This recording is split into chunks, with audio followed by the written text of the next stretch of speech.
Three of Germany's political parties have struck a deal to govern together despite their differences. The so-called traffic light coalition, named after the party colours, includes the centre-left Social Democrats, the Greens and the Liberal FDP. They aim to strengthen Germany's role on the international stage and do more to tackle the climate crisis. Now, the parties have agreed to introduce a €12 minimum wage. The coalition wants to phase out coal by 2030. They also want to legalise the sale of cannabis, which could bring in billions of euro in taxes.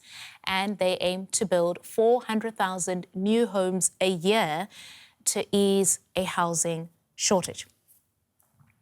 Now, here's a look at how the day unfolded in Berlin. For the first time since the Social Democrats won the election 2 months ago, Germans were given a clear roadmap for the future. Three parties who have never governed together have reached a lengthy agreement on how to run Europe's largest economy despite their differences. We're not interested in the politics of the lowest common denominator. Instead, we're interested in great impacts. We want to have the ambition to do something about climate protection, about the restructuring of our industry, about the modernization of the country, about the strengthening of social cohesion. We want to dare to achieve more progress.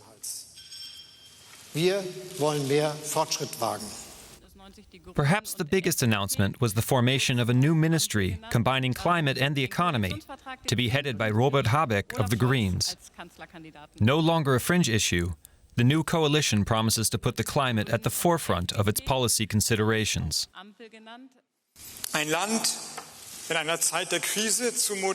Modernizing a country in a time of crisis means a huge effort, and a great deal of determination will be needed.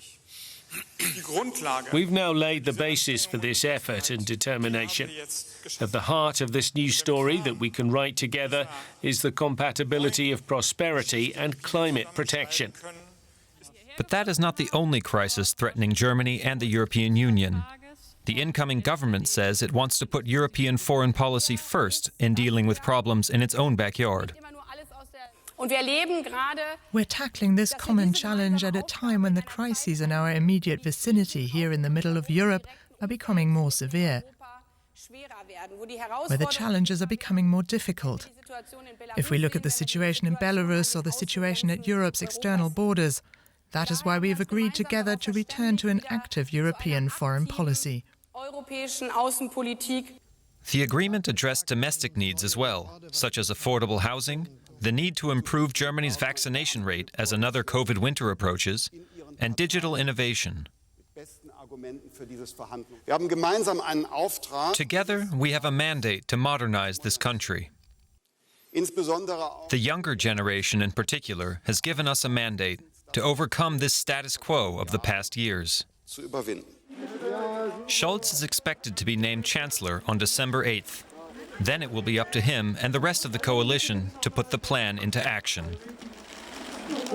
Let's bring in our chief political editor, Michele Kufner, for more. Michele, it's clear that the new government coalition partners, they've got ambitious plans to change Germany into a greener, more efficient and progressive society. Do you have any better ideas about how they'll put that into action? Well, certainly on the key issue of climate, they are creating a super ministry, a trade and climate ministry that will be headed by the Green co-leader Robert Habeck. And that will bundle a lot more competencies. But behind all of that speak is still the big question where the money will be put. And that's firmly in the hands of the pro-business Free Democrats. And that's where we have the inbuilt divide right there. We don't know how much will be earmarked in the new budget for which ministry. At the same time, we heard a lot less writing and talk about international ambitions than in the past agreement. And at that press conference, that's what I put to the incoming Chancellor Olaf Scholz. Just let's take a look at that clip. For an international audience in English, if I may, Mr. Scholz, during the last coalition, you were Vice-Chancellor. Europe was at the very top of that last coalition deal. Now, foreign policy starts at page 142. How will German foreign policy change And where will you start as Chancellor, or maybe also if you want to mention who the Foreign Minister will be? Germany stands by its responsibility within the framework of the European Union. We're a large country in the middle of Europe that's committed to the task of making the European Union better every day, making it work better. We are not standing on the sidelines commenting, but we want to play our part in making a strong, sovereign Europe possible. And we are aware of our deep transatlantic ties, in particular our cooperation with the US. This will be central to our future government. Michelle, I want to ask you about the contest for cabinet positions during the negotiations. What does it tell you about how different these parties really are? Well, it tells me that some tough decisions had to be made. For instance, the Transport Ministry didn't go to the Greens. That's something they're already getting quite a bit of fire over from their own party base. And they will have to put this whole marriage contract of the coalition to the party grassroots. That will be continuing over the coming days. And the week after next, we will then most likely see Olaf Scholz sworn in. We're still to learn who the names are on the Social Democrat side.